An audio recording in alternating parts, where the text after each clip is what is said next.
Então veio Simão Pedro. Ele entrou no sepulcro e viu um manto de linho lá. E o lenço, que esteve sobre sua cabeça, não junto ao manto de linho, mas enrolado em um lugar à parte.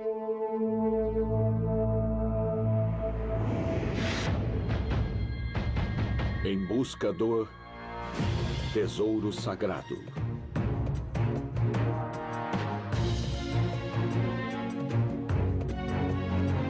Religião, ciência, tradição, teologia,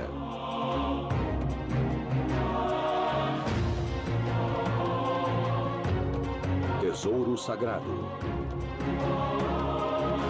Em busca do tesouro sagrado.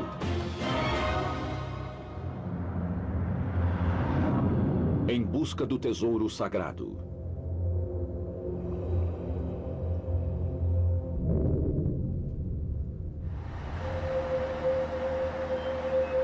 Supostamente, os pesquisadores genéticos estão avançando tão rapidamente que em breve será possível clonar organismos biológicos complexos de uma única célula sanguínea. Mas se esse dia chegar, será que poderemos abster-nos da vontade irresistível de bancar Deus? E se alguém quiser criar outro Adolf Hitler ou um novo Nero? Por que não outro Jesus? Para realizar esse milagre, precisaríamos começar com uma amostra do sangue de Cristo. Segundo alguns, esta amostra já está disponível na Espanha.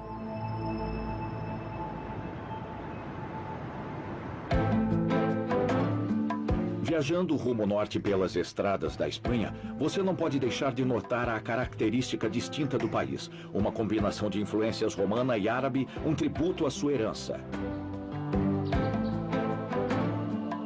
A arquitetura e a decoração espanholas são derivadas de diferentes estilos, misturados tão bem que fica difícil distingui-los. Conquistada pelos árabes em 711, a Espanha permaneceu um país muçulmano por 3 séculos.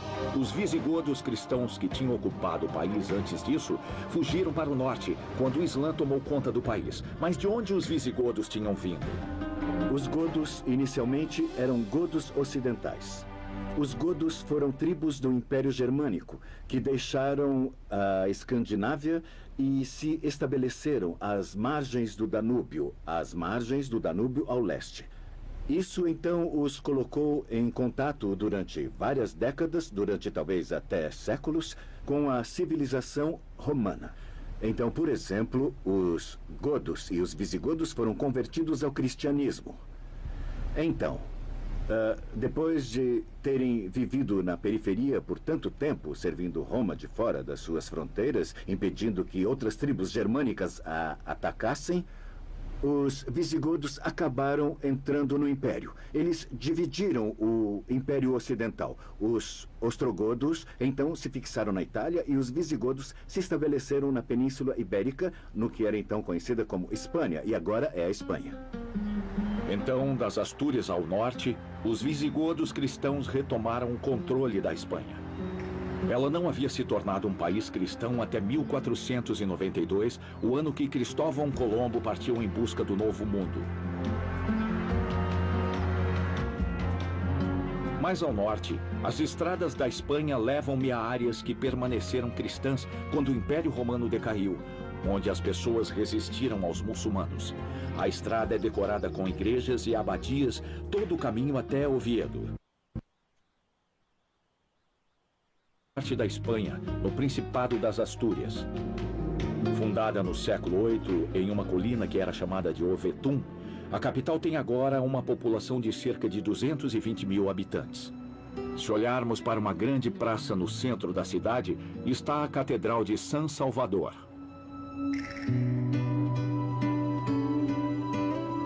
Construída logo depois dos muçulmanos dominarem o país, a Catedral de Oviedo recebeu o título de Sancta Ovetensis, um título que remete à qualidade e à quantidade de relíquias que ela contém, incluindo um pequeno e enigmático lenço conhecido como sudário. A catedral tem passado muitas mudanças desde que foi construída em 757. A catedral que os turistas admiram hoje possui um clima gótico. Devido à falta de financiamento enquanto foi construída, a catedral só tem uma torre. Entretanto, esta única torre é uma das mais importantes da Europa. Como os milhares de turistas que visitaram a catedral antes de mim, conforme entrei, fiquei extasiado pela incrível arquitetura e decoração e fui particularmente atraído pela apresentação de tantas relíquias cuidadosamente preservadas em quadros cheios de história.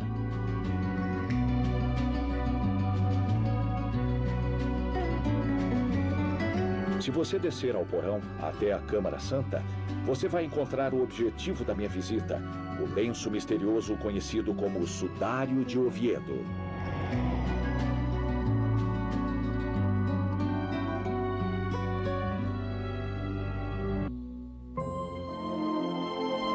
O Sudário de Oviedo é um lenço de linho que mede 84 centímetros por 53 e que está preservado na cidade de Oviedo, uma pequena cidade no norte da Espanha, não muito longe de Santiago de Compostela. O Sudário de Oviedo é o lenço que foi encontrado no sepulcro, enrolado em um lugar à parte, segundo a descrição fornecida nos evangelhos. Ele é coberto por várias manchas de sangue e faz lembrar outra relíquia fascinante e misteriosa, o Sudário de Turim. A relíquia original está cuidadosamente preservada em um baú sagrado, longe dos olhos de curiosos, mas uma cópia do lenço está em exibição para os cristãos verem. Sempre há uma confusão entre o lenço e o manto. O Sudário de Turim é um manto de linho grande, usado como manto funerário. O lenço é mencionado no Evangelho de João. O manto foi descoberto em um lugar do túmulo e o lenço foi visto dobrado à parte, ou visto enrolado, dependendo da tradução.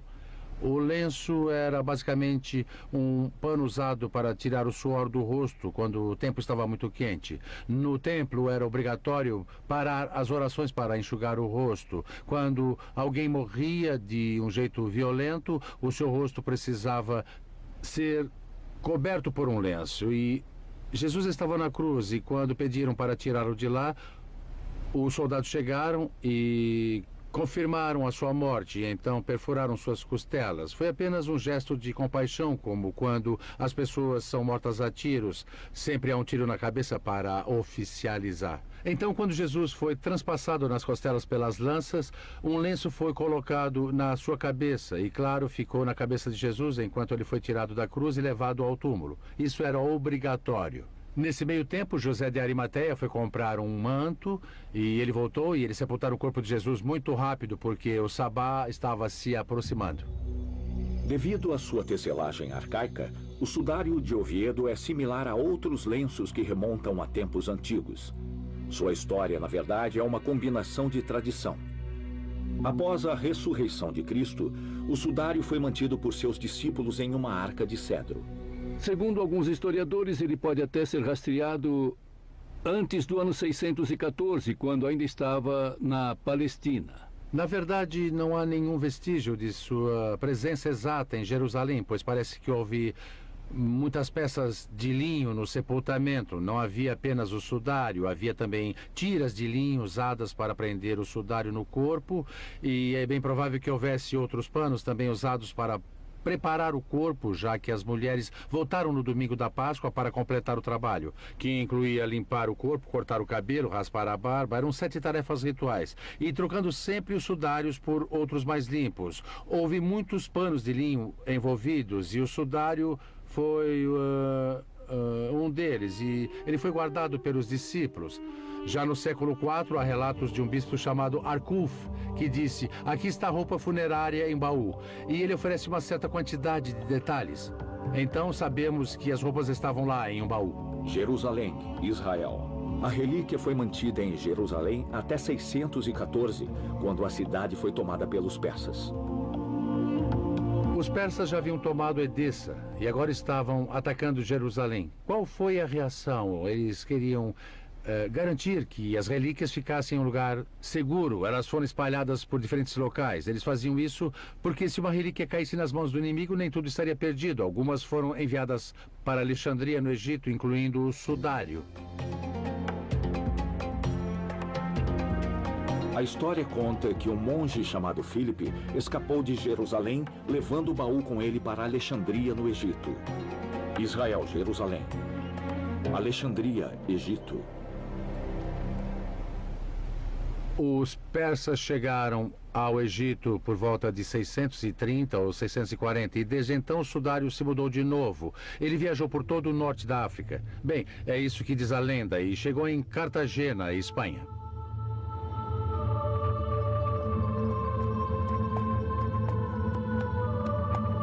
Em Cartagena, o baú foi recebido por São Fulgêncio, bispo de Écija. Desde então, temos alguns fatos históricos para considerarmos. Ele chegou em Cartagena cerca de 640 e foi recebido pelo bispo São Fulgêncio. Então, ele foi mantido no sul da Espanha. Pouco antes de 718, um novo baú de carvalho foi construído para substituir o original que tinha se tornado frágil. Este novo baú deve ter sido feito para que o sudário fosse levado ao norte da Espanha. Na época, os visigodos estavam sob ameaça de invasão árabe ao sul da Península Ibérica, então eles foram para as partes norte do país, levando junto suas preciosas relíquias. Naquela época, os muçulmanos invadiram o norte da África e depois o sul da Espanha. O sudário foi retirado de lá devido à ameaça dos muçulmanos e sarracenos. Ele foi levado em 812 ao norte da Espanha para o vilarejo de Oviedo, em Astúrias. O rei Afonso II mandou construir uma sala especial na catedral. Ela ficou conhecida como a Câmara Santa.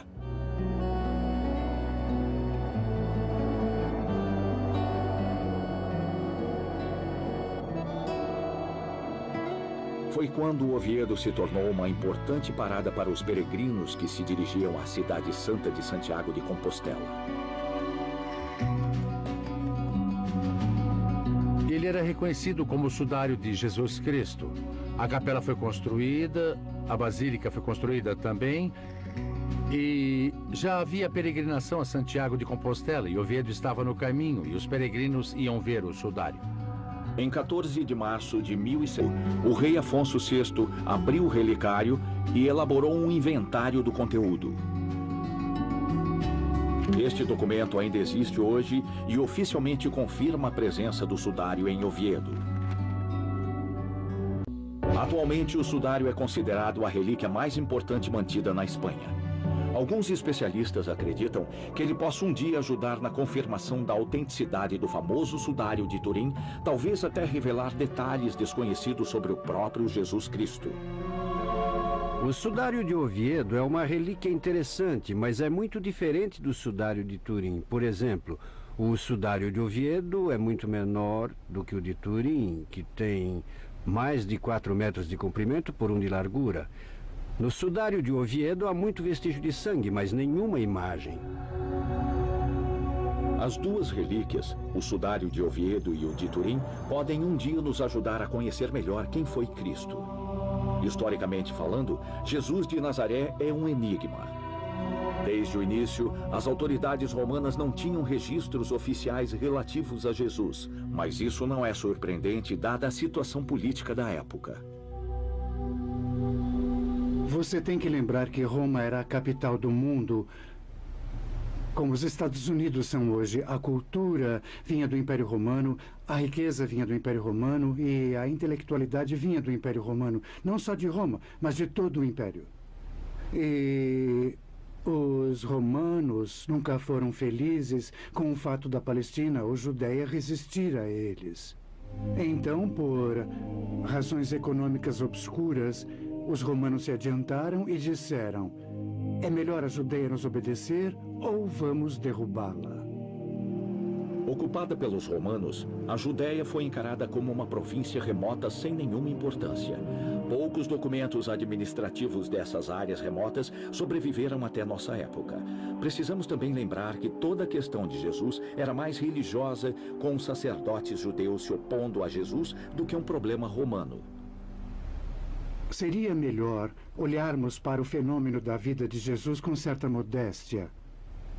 Bom, ele veio da Galileia com os discípulos. Quem eram eles? Quantos deles estavam lá? Os evangelhos dizem que havia 12. Então, ele chega com seus amigos e outras pessoas que estavam fascinadas com o que ele dizia e fazia, pessoas que queriam segui-lo, ouvi-lo. Isso está escrito na Bíblia. Ele vai a Jerusalém para estabelecer o poder político. E quanto a nós, vamos ser ministros. Essas pessoas tinham ambição política.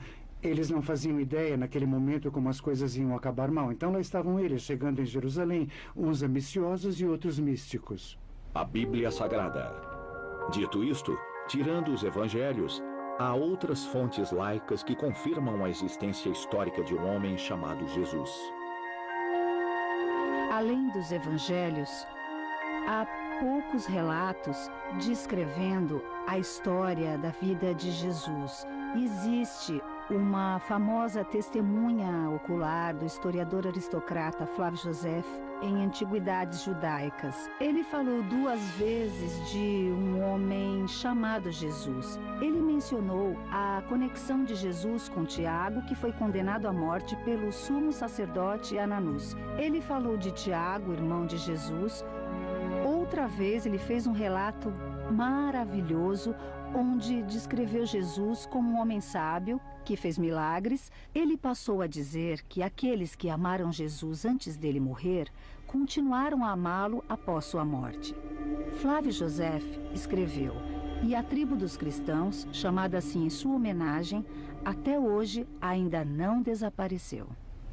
Historiadores do século XIX afirmam que a autenticidade dos textos escritos por Flávio José é duvidosa, que ele se juntou a cristãos que queriam garantir sua verdade nos livros de história. Até aqui na igreja, você tem pessoas muito inteligentes que defendem a exatidão histórica do parágrafo escrito por Joséfo sobre Jesus.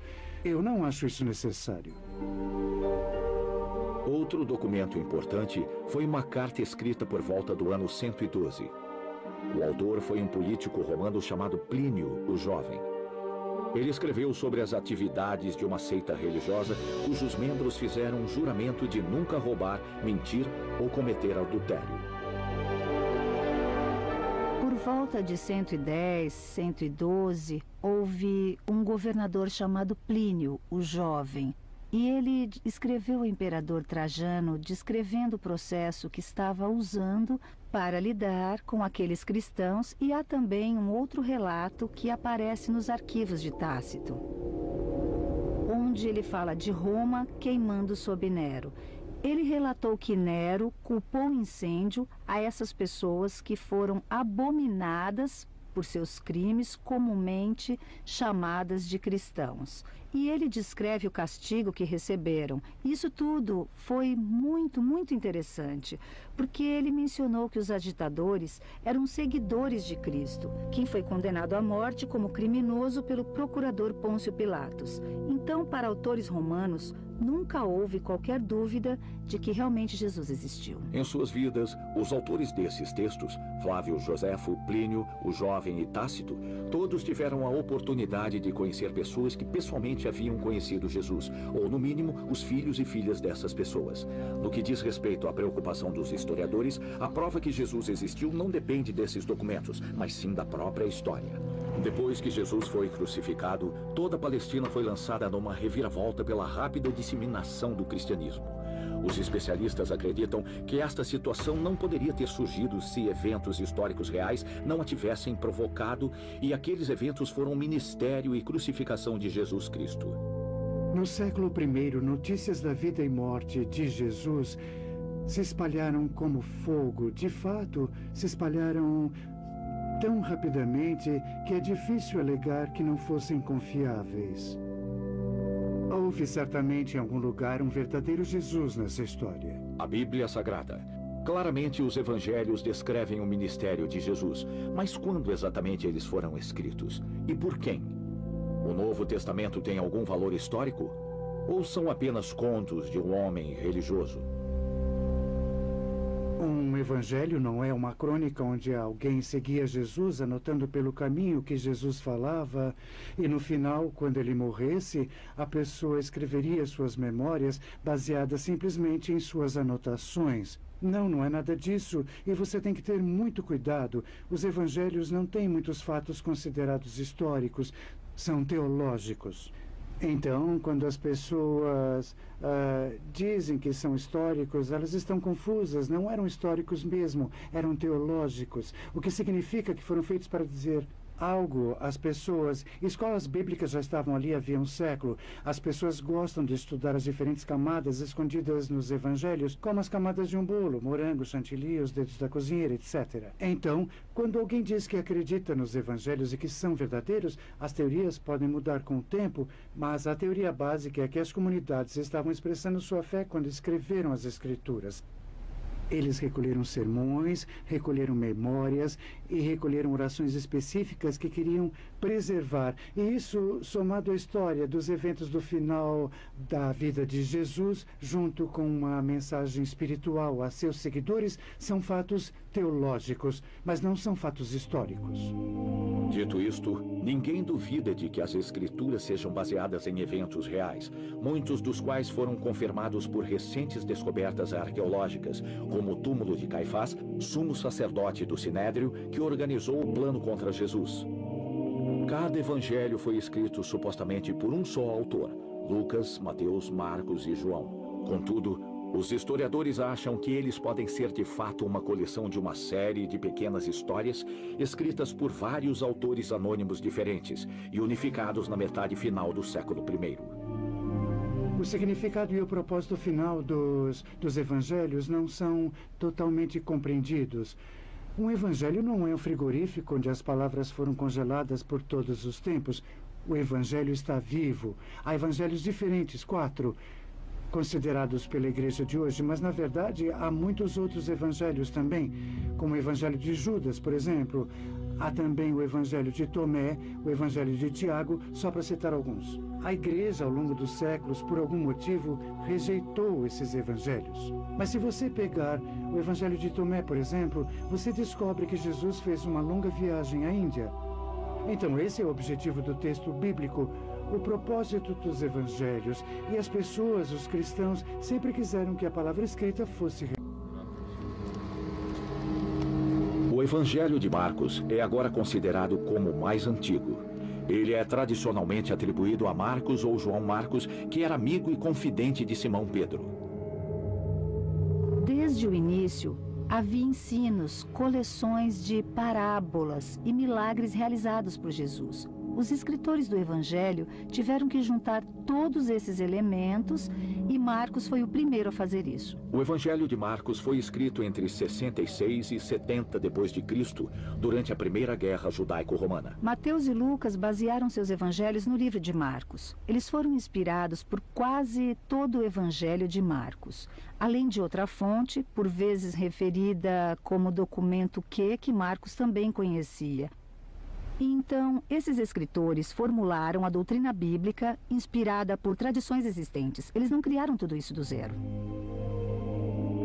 O Evangelho de João, considerado o mais enigmático dos 4, tem sido atribuído ao apóstolo João, e os historiadores acreditam que seja essa a sua origem.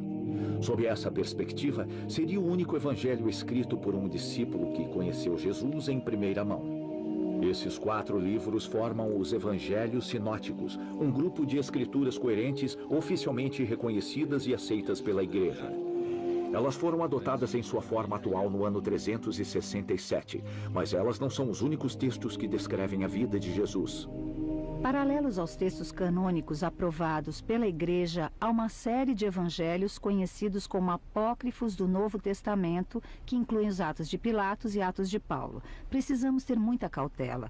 Estes textos são muitas vezes percebidos como misteriosos. É bem verdade que apócrifo significa escrito oculto, mas eles estão em oposição aos escritos mantidos pela Igreja no Santo Cânon das Escrituras. Eles não eram documentos acessados somente por iniciados. Eram textos que começaram a tomar forma no século II, no século III e no século IV, refletindo a crença religiosa popular. Roma, Itália. Embora estes escritos sejam controversos, eles não foram completamente rejeitados pela Igreja. Pelo contrário, o Vaticano reconhece a autenticidade de vários deles. Em geral, se examinarmos os evangelhos e outros documentos laicos, o que exatamente nós sabemos sobre Jesus? Não muito, em termos definitivos. Dada a falta de descrição de traços físicos de Jesus, muitos cristãos no final da Antiguidade e na Alta Idade Média procuraram relíquias religiosas em busca de uma imagem de Cristo. Em alguns casos, eles encontraram uma resposta à sua pergunta.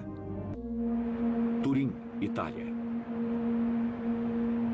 Segundo certas literaturas, pelo menos 2 relíquias com a imagem do rosto de Cristo sobreviveram até a época moderna. O mais famoso deles é o Sudário de Turim, na Itália. O Sudário de Turim é um manto de linho de 4,36 metros de comprimento por 1,10 metros de largura. Desde 1578 tem sido preservado na Catedral da cidade de Turim. Segundo a tradição, foi o manto funerário utilizado por Jesus de Nazaré.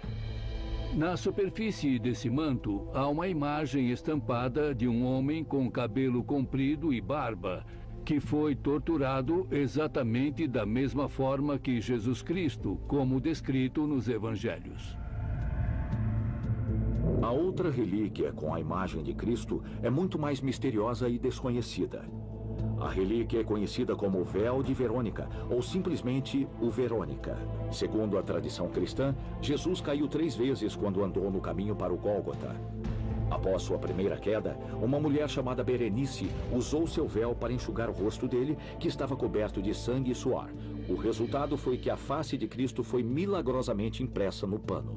Ele deveria ter sido chamado o Berenice e não o Verônica. O rosto do manto de Verônica em Roma é naturalmente uma grandiosa obra de arte. Sabemos que trata-se de uma pintura, mas essa imagem é muito similar se compararmos diretamente com o rosto do Sudário de Turim, pois é possível sobrepor as 2 imagens e, como os ícones antigos no Sinai e outras imagens antigas de Cristo, há muitos pontos de concordância entre essas 2 imagens.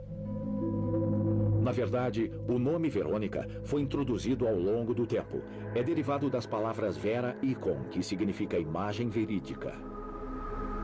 Temos uma descrição do Monsenhor Duval, de mais de 100 anos, que pôde observar o véu de Verônica de perto. Ele observou que apenas pontos pretos são visíveis, e isso foi confirmado pelo Monsenhor Hubert, de quem eu mesma ouvi isso há quase 30 anos em uma palestra. Não sobrou mais nada além de um pano velho e umas manchas. Isso não significa que a imagem estivesse em uma condição muito melhor no passado, como podemos ver em muitas reproduções. Mas ela sempre foi escura, o que não é nada incomum, já que encontramos essa escuridão em muitos ícones antigos, conforme o gosto da época. Até o VI século, a história do véu de Verônica permaneceu um mistério. Alguns relatos o colocam em Roma ou na Palestina. É difícil seguir a viagem da imagem sagrada. A primeira fonte escrita que mencionou o véu de Verônica é de um monge do século XI que relata que o Papa João VII, um grego, em 705, ordenou a construção de um oratório, uma capela na Basílica de São Pedro, com o nome em homenagem a Verônica. Nesta capela, o véu de Verônica permaneceu desde o início da antiga Basílica de São Pedro até a construção da nova. Quando a imagem santa foi transferida para um dos 4 pilares principais da grande cúpula, o chamado Pilar de Verônica. Em 1608, a velha Basílica de São Pedro foi demolida e uma nova basílica foi construída em seu lugar.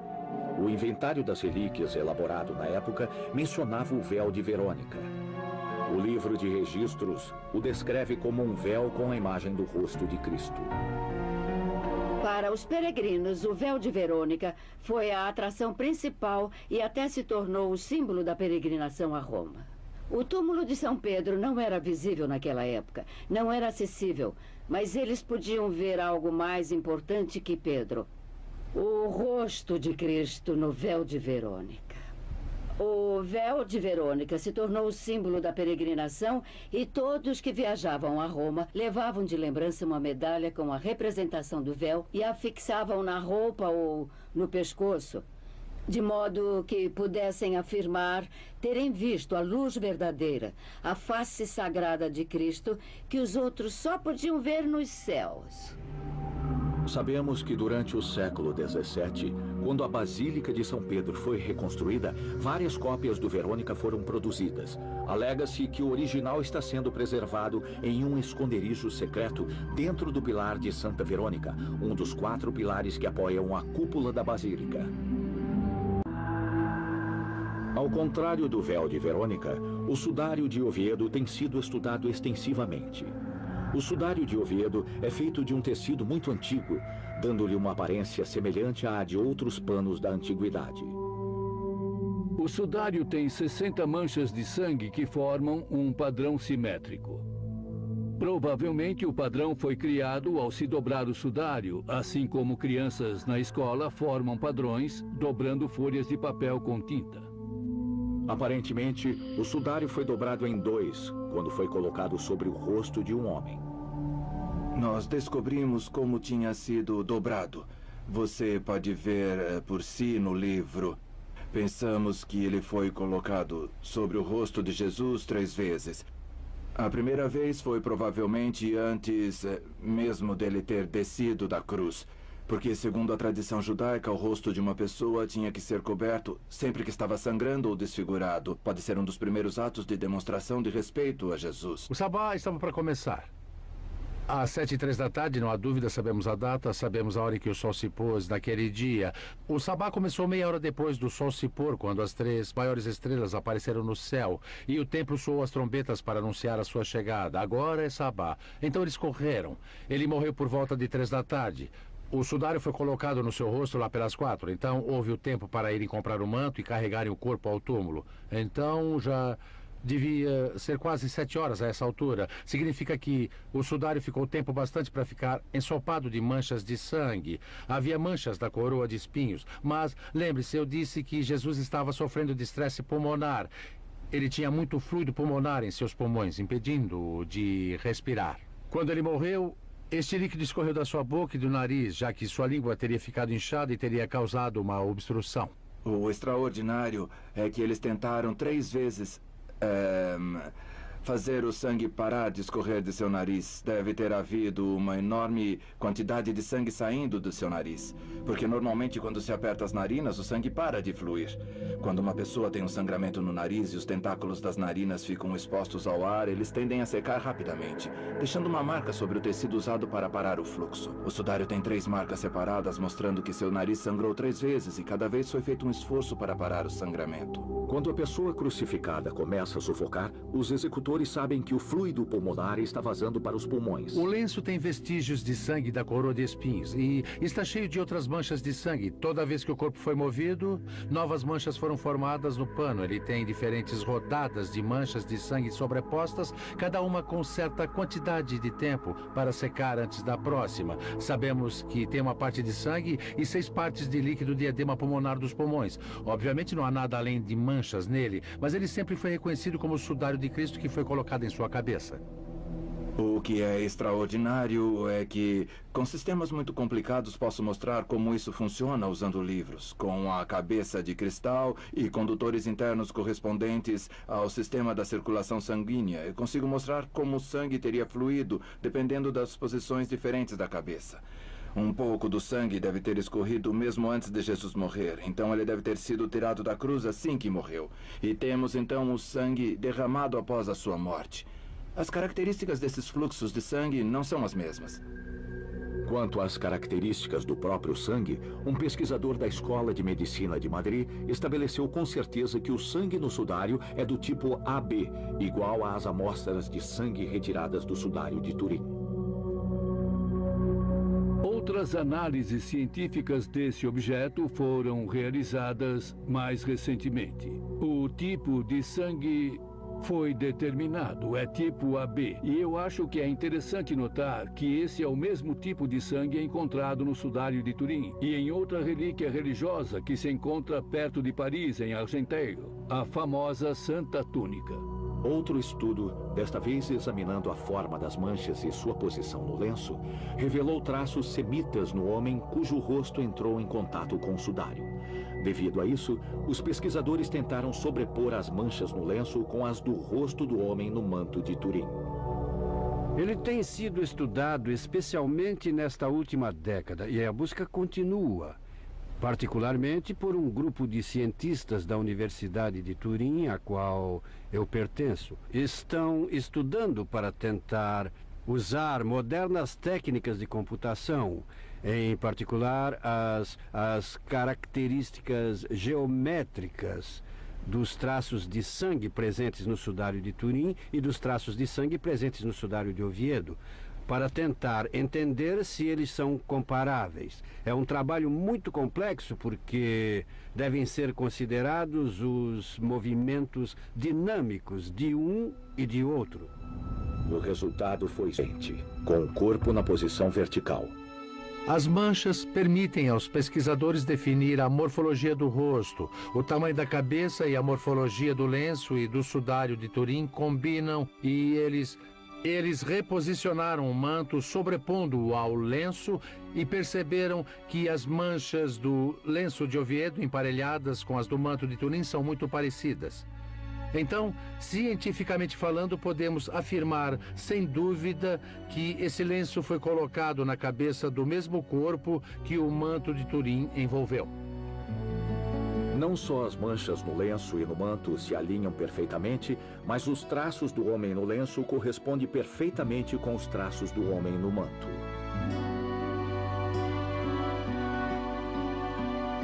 É quase certo que o sudário de Oviedo e o sudário de Turim foram usados para cobrir o mesmo homem.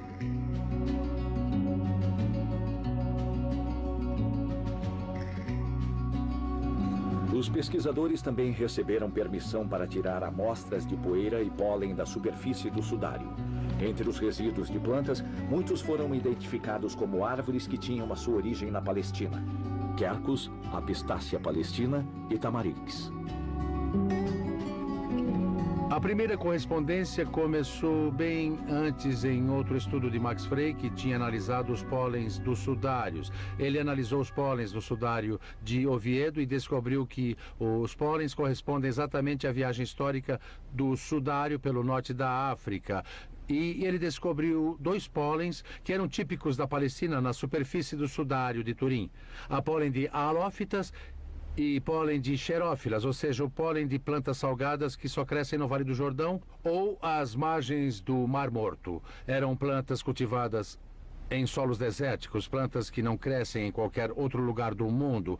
Elas foram encontradas no sudário de Turim, o que prova que ele se originou no Oriente Médio como o tecido que foi feito. Os mesmos pólens podem ser vistos no sudário de Oviedo. Há uma identificação dessas 2 relíquias. O tecido do lenço é muito antigo e é igual ao tecido do manto de Turim. Como podemos explicar estas semelhanças extraordinárias entre o sudário de Turim e de Oviedo? Que explicação pode haver para as muitas formas dessas 2 relíquias se combinarem? Como poderia ser isso se por acaso essas 2 relíquias não fossem autênticas? Logo que o resultado foi conhecido, os críticos questionaram os testes de carbono 14. Isso causou muitas perguntas e muitas questões foram levantadas de fato. Os cientistas se viram em oposição à atitude dos laboratórios que não reagiram de forma profissional. O diretor do laboratório de Oxford recebeu 1 milhão de libras para mostrar que o sudário era falso. Algumas coisas foram surpreendentes.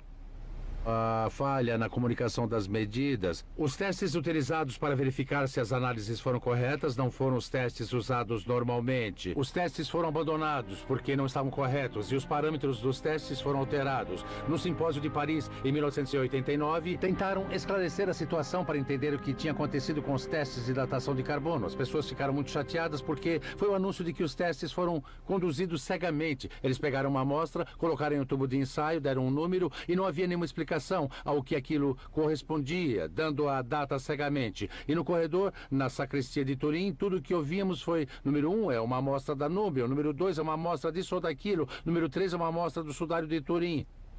Então, no final, a análise não foi feita às cegas. E as pessoas disseram: ei, vocês mentiram para nós, por que não falar a verdade? Olha, nunca fizemos análise cegamente, nós só dissemos isso para dar aos nossos testes mais credibilidade. E essa é a pura verdade. Por que eles fizeram análises às cegas? Porque um item arqueológico pode ter sido preservado em um ambiente úmido ou no solo e pode ter entrado em contato com poluentes, especialmente um pano, e então seria necessário remover os poluentes, pois poderiam falsificar as datas. Também podiam haver micro-organismos como fungos e leveduras que se ligam ao tecido, fazendo parecer mais jovem do que ele era. E então houve uma série de coisas estranhas envolvidas que fizeram com que surgissem dúvidas sobre essas análises.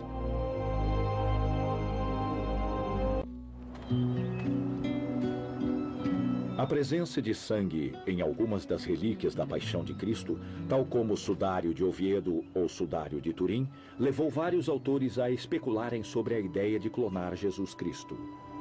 Nós podemos realmente trazer Jesus de Nazaré de volta à vida usando amostras de sangue fragmentadas? Se aquilo for de fato o seu sangue. A perspectiva é tanto animadora como perturbadora.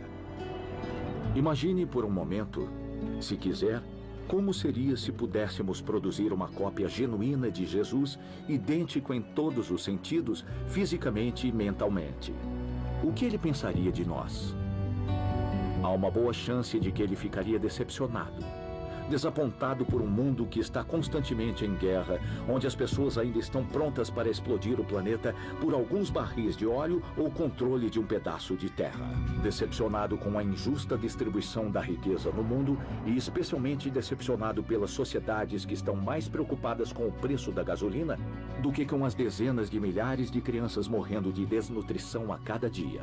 Acho que isso abre a nossa mente para dizer: nós não sabemos de tudo. Ainda temos muito a aprender. Devemos procurar pistas sobre a vida, sobre a importância de aprender a amar, mesmo sofrendo, pessoalmente sendo rejeitado. O valor do silêncio. O homem do sudário é um homem sossegado e em paz.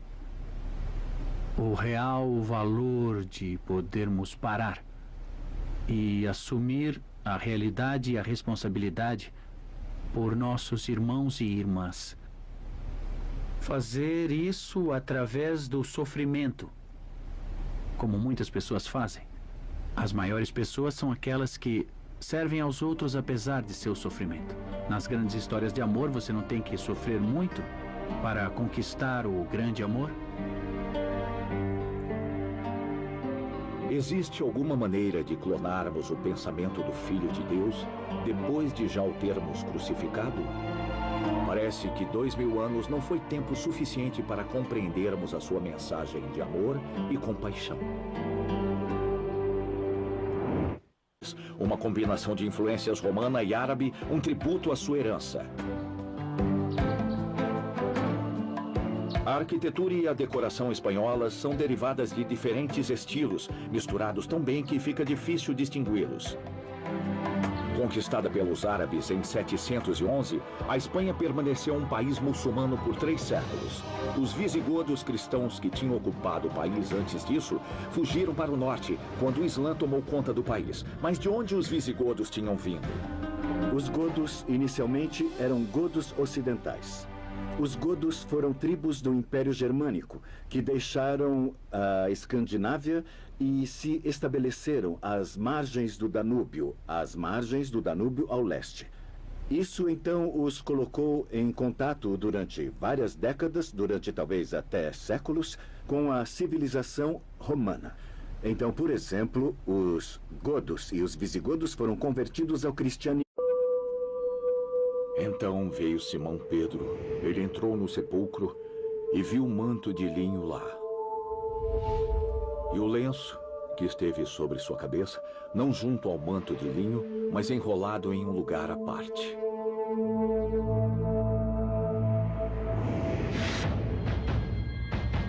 Em busca do tesouro sagrado.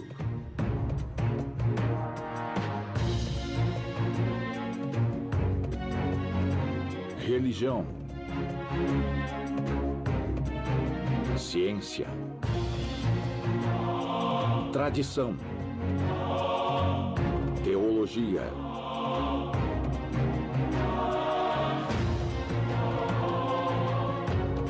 Tesouro sagrado. Em busca do tesouro sagrado.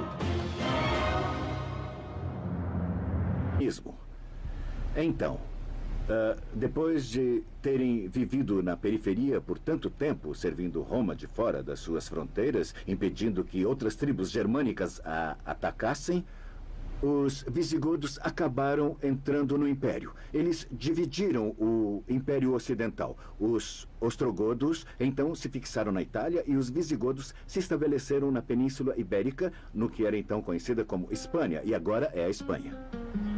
Então, das Astúrias ao norte, os visigodos cristãos retomaram o controle da Espanha.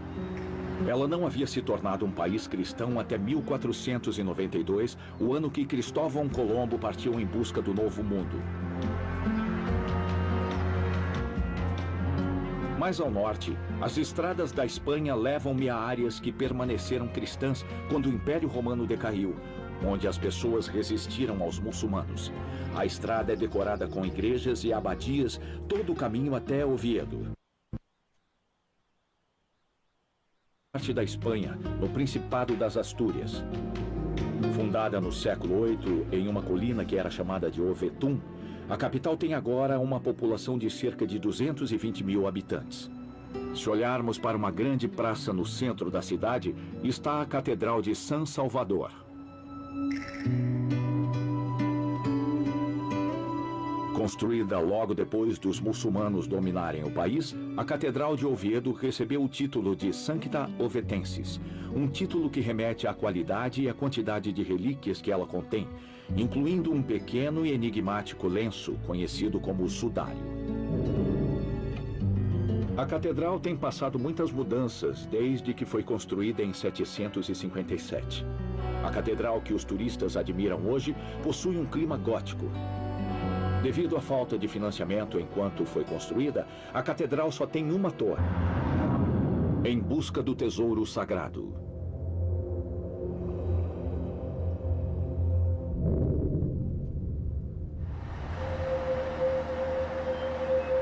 Supostamente, os pesquisadores genéticos estão avançando tão rapidamente que em breve será possível clonar organismos biológicos complexos de uma única célula sanguínea. Mas se esse dia chegar, será que poderemos abster-nos da vontade irresistível de bancar Deus? E se alguém quiser criar outro Adolf Hitler ou um novo Nero? Por que não outro Jesus? Para realizar esse milagre, precisaríamos começar com uma amostra do sangue de Cristo. Segundo alguns, esta amostra já está disponível na Espanha.